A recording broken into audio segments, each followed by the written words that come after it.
Добър ден, пасмения. Къде викаме добър ден, аман от мен. Така, имаме една много хубава количка. Такова нещо съм карал само 4 по 4 пандичка преди доста години. И едно Ауди, което клиентът се оплаква, че му пада топлината и почва да изтива нещо от сорта. Така ще пуснем на един човек, който е доста известен, няма да го споменавам. На тъста. На тъста. Тук пускаме от това. Налягането е доста ниско за сега. Олег, готова ли? Запускаме. Пускаме и аудито. Така, лампичка нещо, лампион. Олег. Така, ще почваме с аудито. За мен тук нещата си абсолютно окей. Проблема е най-вероятно от някъде другаде. Ще развърта посоките на водата за всеки случай няколко пъти. Да видим дали ще има някакви отайки и такова. Тук е абсолютно безмислено да се прави каквото и да било. Трябва да се видят или клапи, моторчета на клапите, или циркулационна помпа. Това вече ще го видим в последствие. Ще направим проба да видим сега към машината, докато е закачена на 65 градуса. Колега, дай оттам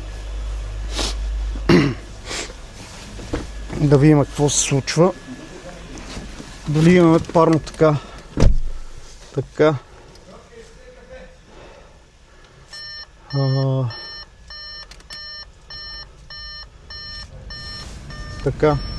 Мога да извикаш клиента да дойде.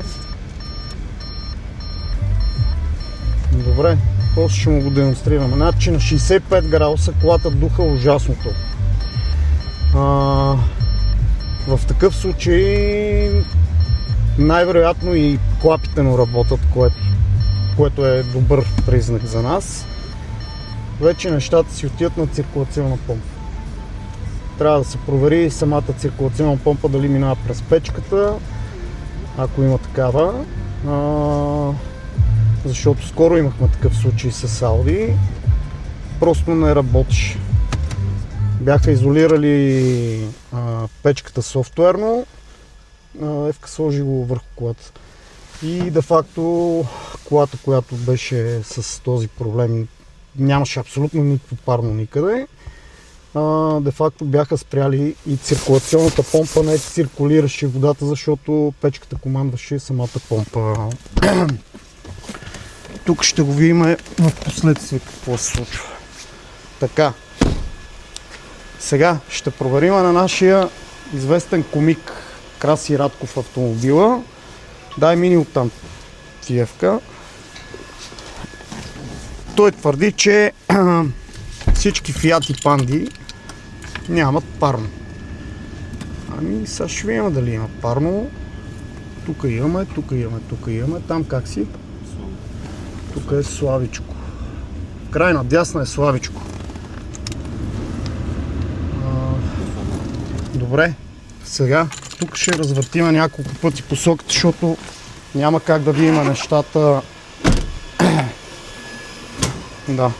Няма как да видим нещата какво се случват. След малко ще източим филтъра. Нека да минат още 2 минутки, за да преточим филтъра, да видим да не се окаже пък, че вътре имаме буклуци. Нали, тук при аудито нещата може да ги видим веднага, но не може да видим при Фиата какво се случва. Не е това проблема. Колкото и да са, това е абсолютно нищо. Това си е като буквално нищо.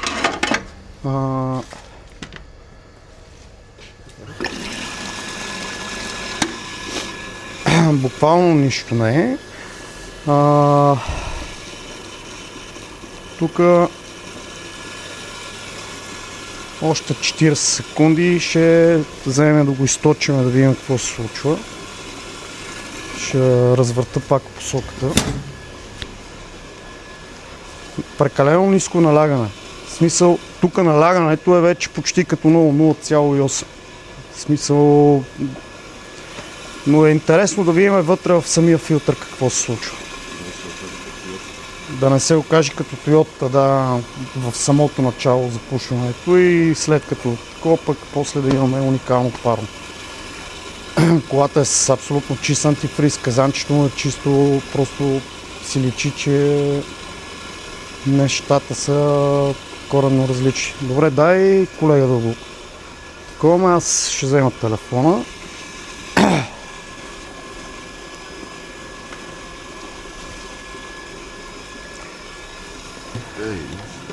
Има някакви оттенъци, но това е абсолютно нищо.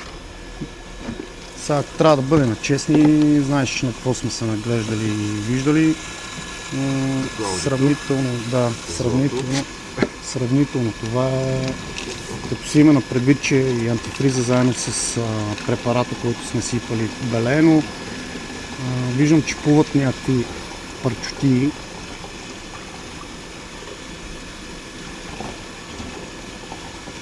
Вътре имаме ли нещо?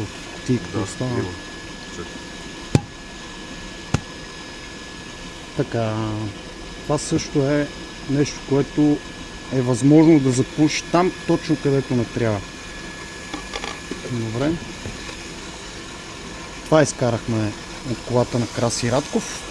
Въпреки всичко, нали, ако трябва да бъдем честни, наистина може да видите и да се уверите, че казанчето и антифриза му е доста чистичко. Сега ще сглобим колата и ще продължим с чистенето, макар че тук при аудито нещата са някъде друга да е. Ще ги намерим. Ще отстраним проблема, ще установим какъв е проблема на клиента. Колата беше автоматична, ако не се лъжа тук при аудито. Ръчка ли? Значи едва ли има охладител с термостат, който е за скоростната кутия. Трябва да видим другите неща. Сега клиентът като дойде ще го поразпитаме малко по-подробно, да видим какво се случва. Ами, при Краси Радков нещата не са много цветни, макар че налягането е адски ниско.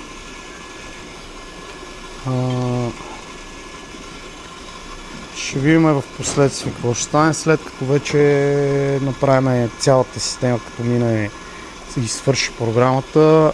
Ще проверим на последните 10 минути 15 дали ще продължи да вади боклук и ще преценим дали да пуснем още една програма или ще мине с една програма.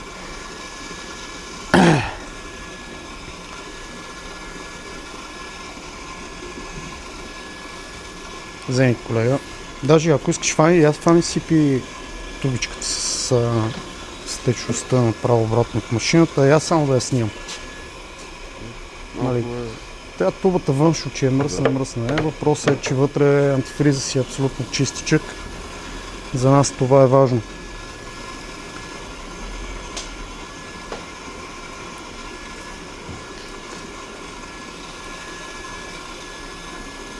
Просто стартираме седмицата с два автомобила за парно.